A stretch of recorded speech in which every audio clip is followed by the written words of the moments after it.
Hey guys, here goes the lecture.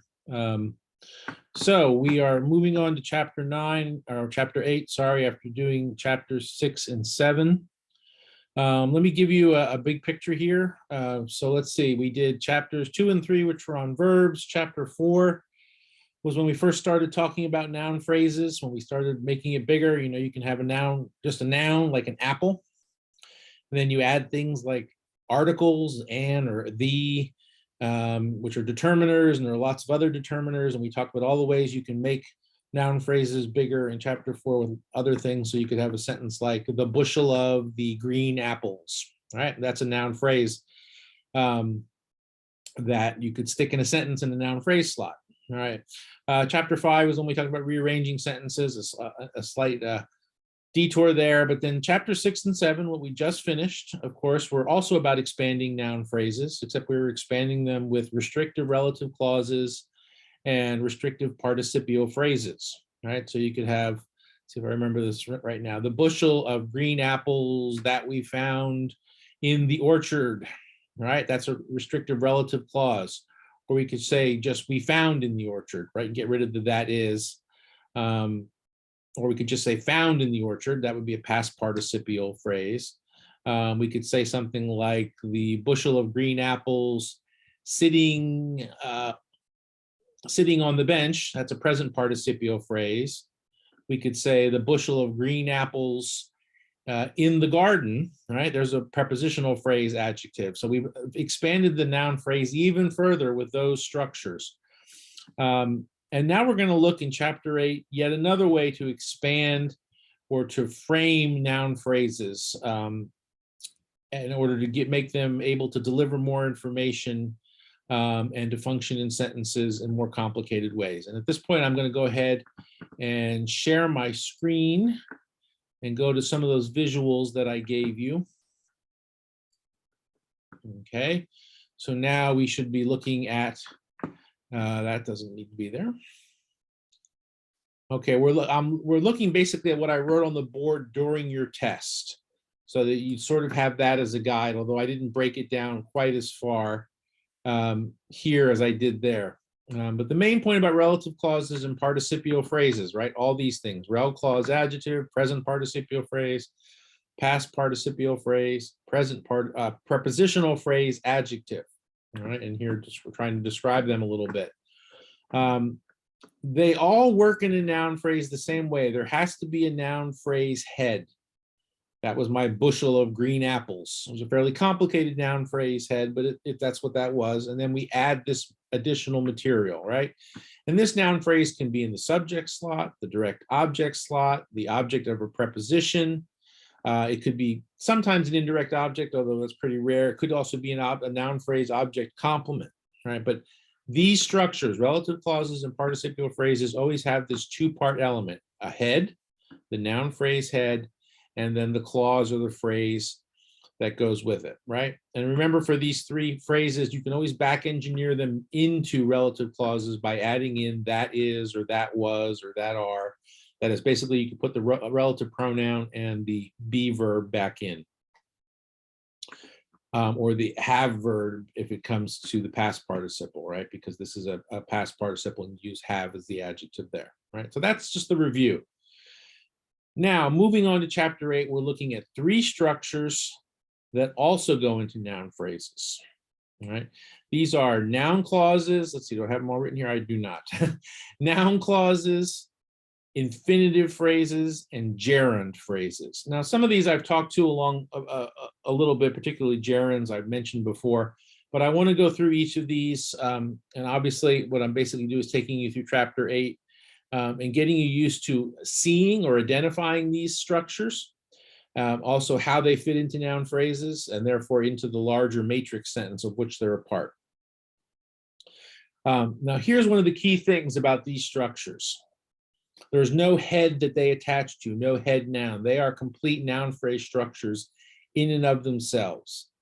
And one of the things you can do with these is you can replace them in order to test if you have one and if it fits into the matrix sentence. You can replace it with the word something or this. So that's the way we test to see if we have these structures. Now, the first structure we want to look at is the noun clause. And the noun clause, I don't know if I can get it, if I can get this whole thing into my, make it a little bit smaller here. So you can see the whole thing at once. A little bit bigger, a little bit smaller. All right, there you go. Sorry about the low tech visuals here, but I just wanted you to have something to look at besides me. All right, so you have a noun clause.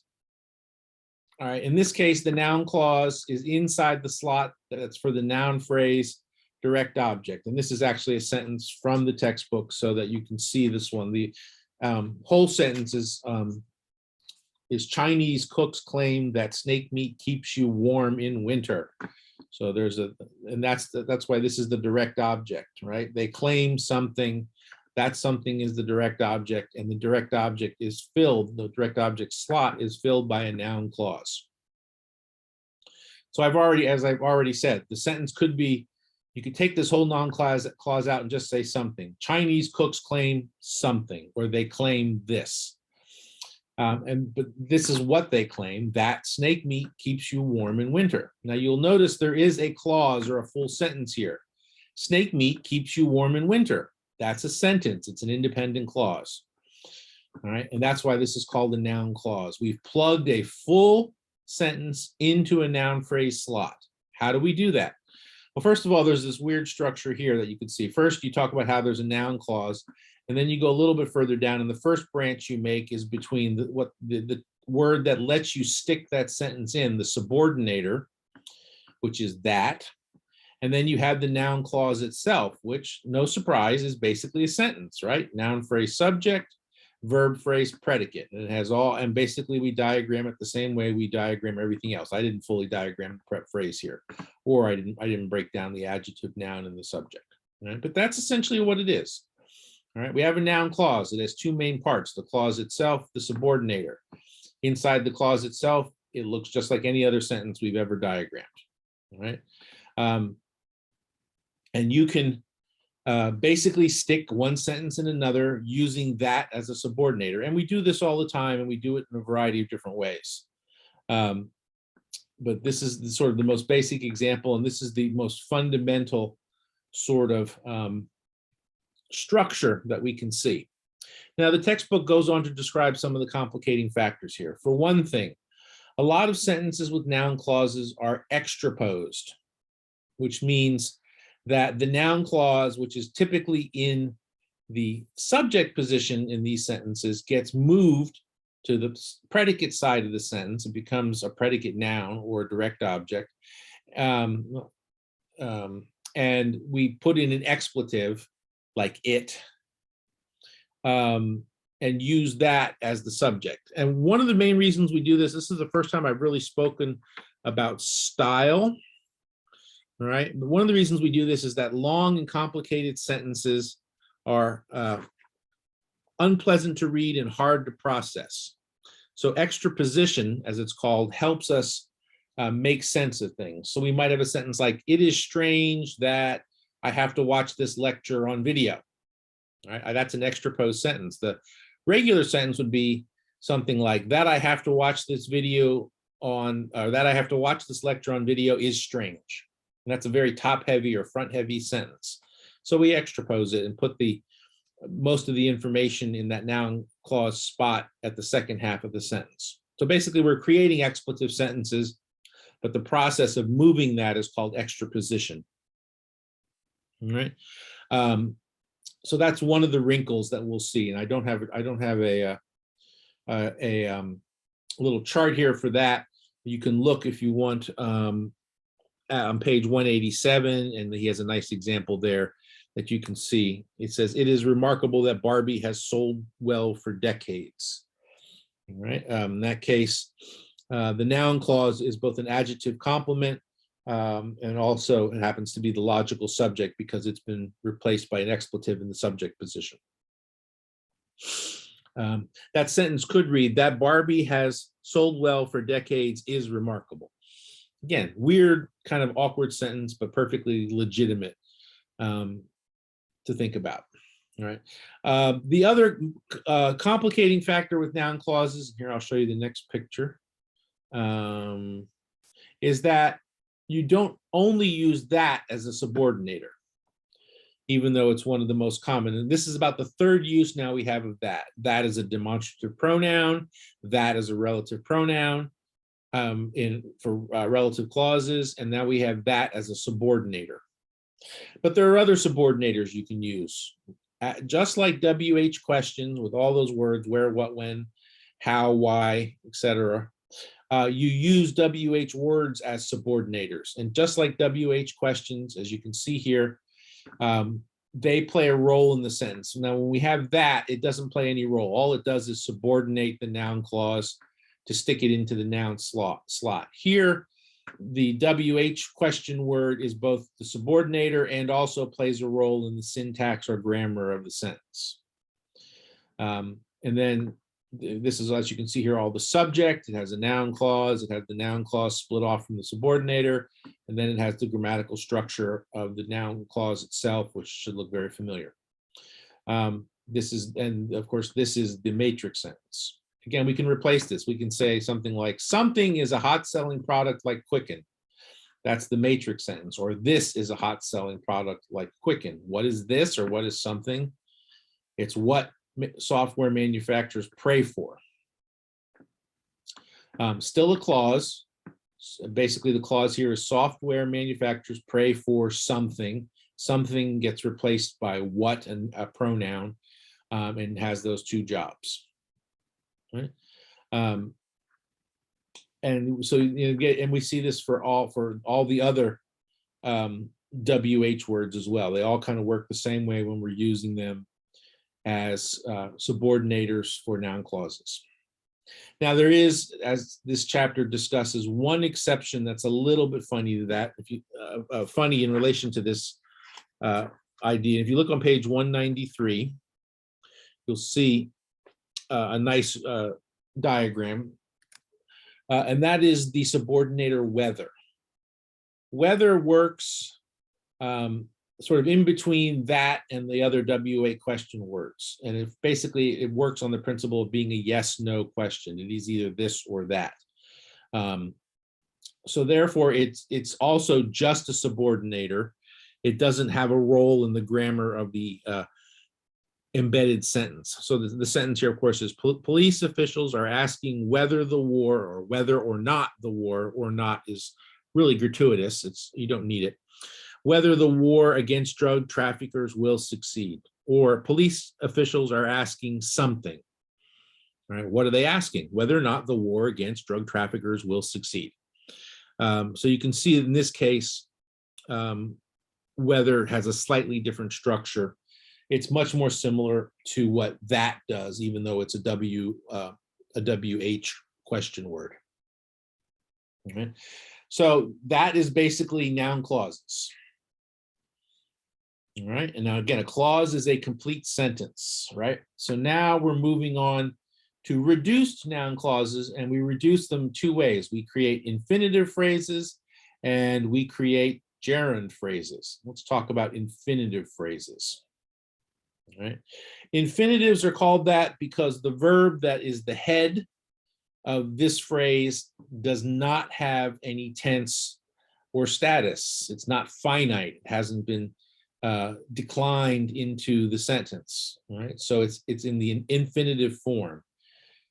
Sometimes you would also say it sort of has that form we see in some kind of foreign language guides to learn to speak English. It will say something like to sit, to run, and it'll always have the to and then the infinitive form of the verb. That's not actually how infinitives work here. And to, as you can see here, is basically a subordinator, much in the same way that and where and whether are for noun clauses. All right. But again, in this case, we have a very simple sentence. Dieters know something, or dieters know this. And that means that this is a direct object. That's why it's a noun phrase and direct object. And this is a very simple sentence from the textbook. It's a VT verb. It has to have a direct object.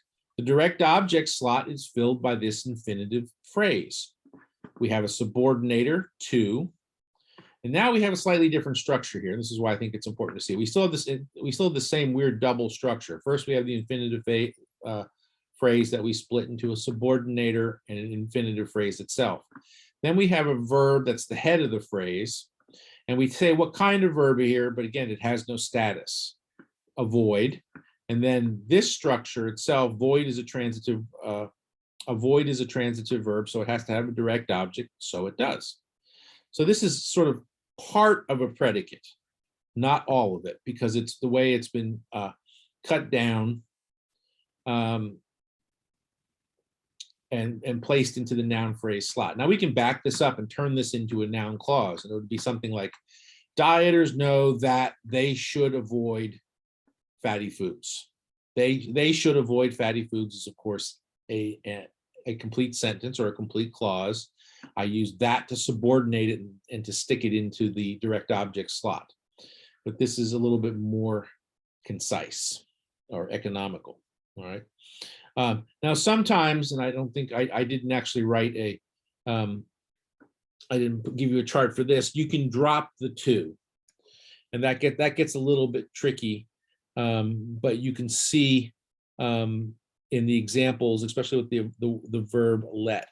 All right, we can allow him to go home on the weekends would be a basic infinitive phrase, to go home. But we could say we could let him go home, right? And then we lose the to. So allow him to go home, let him go home. And if we did that, we basically can drop the to. And basically, this is a matter of convention. There are some verbs you can drop the to and some you can't. Let is a good example about what we do. There are two other more complicating structures that go along with infinitives. There's also a subordinator called for to. And this is sort of like a correlative conjunction that it can be disjoined and then but still subordinates. So the example here is, for the IRS to identify laundered drug money is tough. All right, so it's the for, then the subject to, and then find tax charts, and then the rest of the sentence. The matrix sentence is, something is difficult. What is it for the IRS to find tax cheats? I changed a little bit for the IRS to identify laundered drug money. When we do that, we do have a slightly different structure.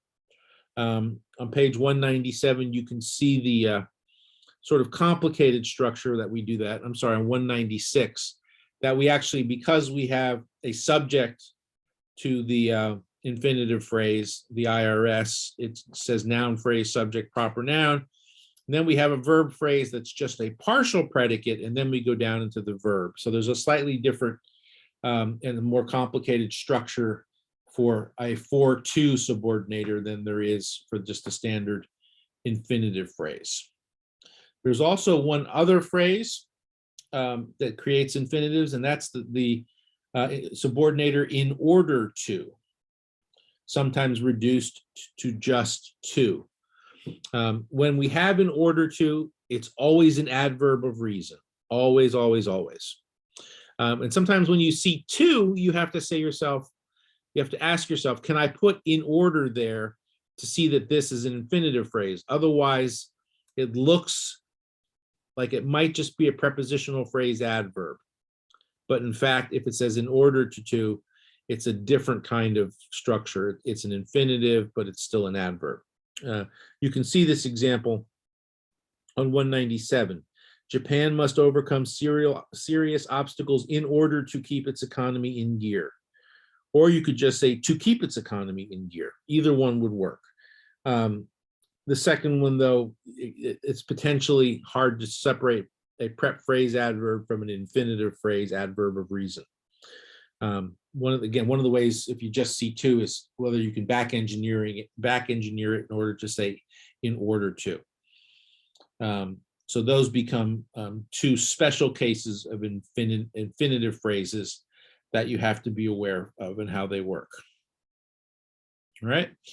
Third type of structure we have is gerund phrases. Here's my example, and I came back to a squirrel sentence, so I'm hearing some of you groan already. Let's go back and just talk about gerunds the way I talked about before. A gerund is a noun that looks like a verb in the present participle form. All right. So we could have a sentence like singing is fun. Very simple sentence. Singing is the subject of that sentence. It's a noun. It's a thing to do. All right.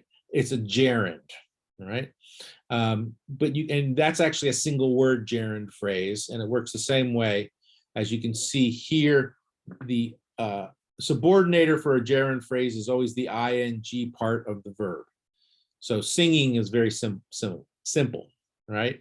You could say singing in the rain is very fun to do. And now we have a more complicated gerund sentence, gerund phrase in the subject of the sentence. Of course, gerund phrases can be more complicated than that, as we can see here. Again, I have a sentence, noun phrase subject, me, Dr. Grant, has resisted. That's the main verb. Therefore, it has status. It's present. It's perfect form. All right, we have all that there. Because it's a transitive verb, something is being resisted. It has a direct object. That direct object here is a gerund phrase. So it's a partial sentence, and it looks very similar to what an infinitive phrase looks like. First of all, we have this, it starts with the verb, and the ing is the subordinator. The verb is chase or chasing squirrels. It's a transitive verb, so there's a direct object, squirrels, and there's also happens to be a prep phrase, adverb of location across the Abernathy. It looks like green. I don't think it's quad. So the sentence is, Dr. Grant has resisted this or resisted something. That something in the direct object is chasing squirrels across Abernathy Green. All right. So we've been able to plug in that partial sentence. And we have that same structure here. Again, there's no tense. So it's just the verb that is the head of the phrase. It starts it out, and then the rest of that essential predicate structure. All right. Sometimes, you have to make sure you're not dealing with the present participle adjective, which also uses ing ending words, but there's no head here, right? Present participial phrases are adjectives that go off ahead, right? Chasing squirrels that steal lunches. All right, that's actually a chasing squirrels, running after. Oh dear, sorry, I just messed something up there. I apologize. I'm trying to stick a present participial phrase in here. I'm probably just confusing you, but you have to worry that you don't have, that this is not a present participial phrase and it doesn't have a head, so that's why it wouldn't be a noun phrase head. Again, coming back up here to this requirement up here, you have to have the noun phrase head for these. You don't for these slots completely fill up the noun phrase slot with the subordinator and then the clause or the partial clause with them. All right. There are a couple of wrinkles that the textbook talks about. When you have a genitive form of a gerund, there's actually a subject in the structure as well. So if you had a sentence, singing in the shower is a common activity, that's your regular gerund phrase. If you have, as the example in the textbook says, Michael Jackson's singing still enthralls listeners on page 200, you see that the Michael Jackson serves as a noun there. And therefore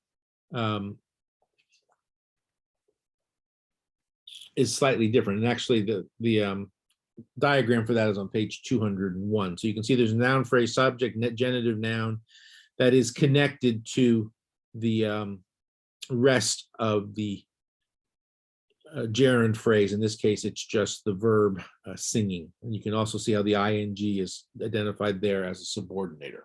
All right? So that's the one sort of extra wrinkle in gerund phrases as well. All right, so that's it. 3 new types of structures that can fill down phrases, and they fill them in slightly different ways. There are some, wrinkles or complications that we also have to take into account. Let's try this out a little bit more, a little practice, and this is going to lead us toward our homework a tiny bit as well.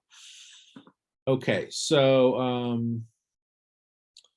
let me close that, and you should be seeing, I hope, this one now. It's the only bad thing about Zoom, it doesn't entirely let me see what should be showing up, but it says I'm sharing, so we're good.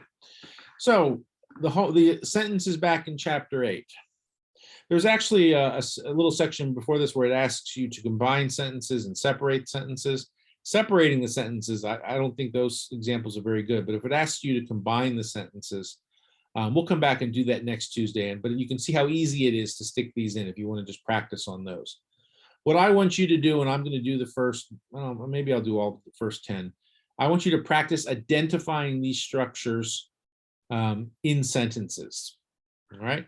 So number 1 here, most voters in the United States feel that Congress needs more compassion and compromise.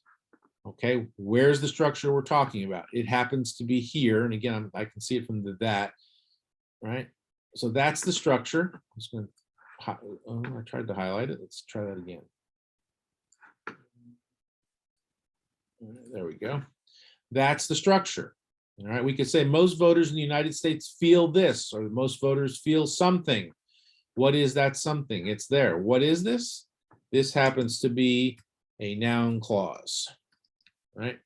It's a full sentence. Congress needs more compassion and compromise. It's stuck into the sentence with the subordinator that, right? Ronald Reagan is remembered for being a tough conservative, but he signed many tax increases into law during his 2 terms. Right? I'm honestly not sure why that second sentence is there. It doesn't really have anything that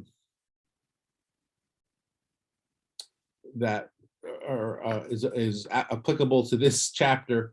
But in this first sentence, right, we do see one, right? Ronald Reagan is, that's the matrix sentence, is something. Is remembered, is remembered for something. What? For being a tough conservative, right? That being a tough conservative, right? This is a gerund phrase, right? That's tacked into the noun phrase object of a preposition, right? So if we look at this sentence, Ronald Reagan is remembered, right? That would be our verb, going back to some of the old ways we've done this and get the right. This is a prep phrase. And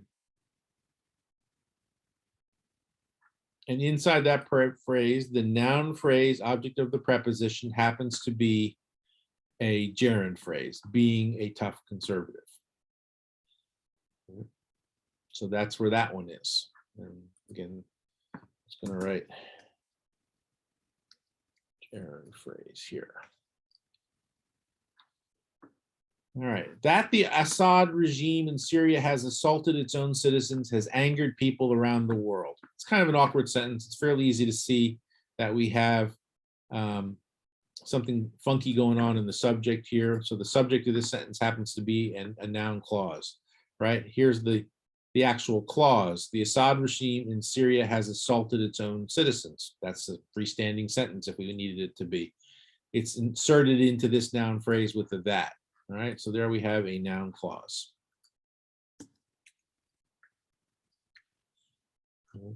It has angered people around the world that the Assad regime in Syria has assaulted its own citizens. Same sentence. This is extrapose. Here's the noun clause again. But now it's at the end of the sentence. How have we done it? We've put in an expletive. And again, this sentence is also an expletive or an existential there sentence in terms of structure. That's our, so this is our main verb of the sentence. And we have essentially here, this noun clause happens to be an object complement because of the way it's been structured. All right, so this happens to be another noun phrase, and this is a complement to that noun phrase. The journalism class asked the visiting reporter why she prefers the police beat. All right, the journalism class asked the visiting reporter something. All right, that's what they asked her. This happens to be a noun phrase with a WH subordinator. and essentially, if you broke this out, the sentence would be, she prefers the police beat for this reason. And the why would fit into the sentence itself, the syntax or grammar of the sentence itself as an adverb of reason. But it's also working as a subordinator. And of course, it has to be pushed to the front of the clause. The journalism class asked the visiting reporter something, or this. So what, noun clause with WH. Noun clause, WH, subordinator. American cannot postpone confronting environmental problems. America cannot postpone this. What's this? Confronting environmental problems. Obviously, with an ing verb at the beginning there, this is a gerund phrase. I'm not worried about diagramming them yet. I just want you to see them and be able to name them. Psychologists who study aphasia want to understand how memory works. Well, where's the, what are we talking about? How memory works. Once, that's only part of a sentence. Want something. Psychologists who study aphasia want something to understand. That's an infinitive phrase. Now you can't get rid of the two here. Want, understand. That doesn't work. You have a jumble. So it's absolutely required in this case. Notice here, all right, that happens to be, and what do I want to do? I'll turn this, let me make this color.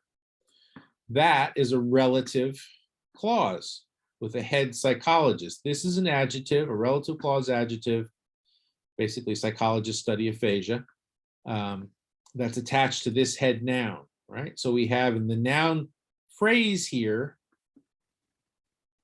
right, we have a relative clause, and we have the verb, right, and then we have the infinitive phrase in the rest of the sentence.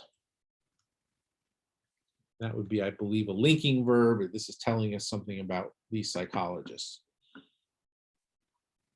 The defense attorney's probing displeased the judge. All right, something displeased the judge. This happens to be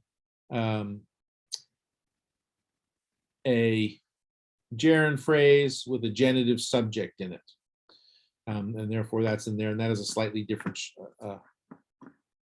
structure. You could just say the probing, or probing displeased the judge, and get something similar. All right, so this is again a gerund phrase. Doctors know that certain hormones can intensify depression. Doctors know something. They know this. That's a sentence. Certain hormones can intensify depression. Noun clause. The basic rule in the White House is that debate should be internal. All right. Again, this structure here tells us a lot. The basic rule in the White House is something. That debate should be internal, another noun clause. All right. Here's what I want you to do for homework. I want you to take number 11 through 25. I want you to identify whatever structure we have, noun clause, infinitive clause, gerund clause. I want you to, say where it is in the sentence. And I also want you to label it. So you can do this in any one number of ways. Maybe you just want to make a quick photocopy of that page, and then you can just underline them or highlight them and write what it is in the margin. Or you could write out the whatever the structure is that's filling the noun phrase slot, and do it that way. All right, but I do want something on paper next Tuesday. I want you to prove to me you did this. So either photocopy the page and highlight it and label them, or write out whatever the structure we're looking at is, and then label it there. So you get two ways to complete the homework, right? But I want you to do that. Their homework is numbers 11 through 25, right? We will work more on diagramming as well next week. And one of the things you have to figure out is eventually is where in the matrix sentence, the main sentence, where does this clause or phrase sit? In this case, most voters in the United States. All right, that's a noun phrase. I could box that. Let's see, where's the box tool? Here's the box tool. All right. Oops, I wasn't very accurate, but anyway. All right, I can fix that later. Here's the verb, main verb of the sentence, double underline. And then we have this other noun phrase here, right? That happens to be a noun clause. So we could see that most voters feel, I think feel would be a transitive verb. What gets felt? That doesn't sound great. Anyway, you have to double check that off the top of my head if it's, I don't know if it's linking, or it might be linking as opposed to transitive. Anyway, we have this noun, it's in that slot. So either it's a predicate noun or a direct object. All right, this is obviously going to be a noun phrase object of a preposition. All right, this is a noun phrase subject. This happens to be a noun phrase object complement in this extrapose sentence. This is another, that is a noun phrase that happens to have a relative, a prep phrase that's an adjective, right? Because we can back that up and show that that's in there. So I've made it a relative clause there. All right, and of course, it is also, in this case, a noun in the expletive form. Okay, you do not have to do this. I'm just showing you that eventually one of the things you have to do is figure out where these, what kind of noun phrases these structures are filling in terms of the matrix sentence. And that's something we'll talk about more on Tuesday. Okay, that's 40 minutes. That's plenty of you time listening to me, looking at these diagrams. This is just to give you a first introduction and a guide through the chapter. If you haven't read the chapter yet, prior to hearing this, it's time to read it now. Look carefully at the diagrams. Maybe come back and listen to this. I don't know if you can listen to this twice. That sounds like a terrible idea. And then once you're done, do your homework, bring it to class. Okay? If you have questions after you're done watching this, email them to me and I will answer them tomorrow. Otherwise, let's see, first I'm going to stop sharing here. And otherwise, I will be actually in my office when I get back from my doctor's appointment. I'm hoping by 10 o'clock. So if you have to drop by and ask a question, I'll be in my office probably from about 10 or 10:30 to 12 tomorrow. I am doing some advising in a couple of spaces, but otherwise I'll be around and we can chat if we need to do that. Okay. Thank you all for your tolerance, and I will see you in person next Tuesday. Okay. Bye.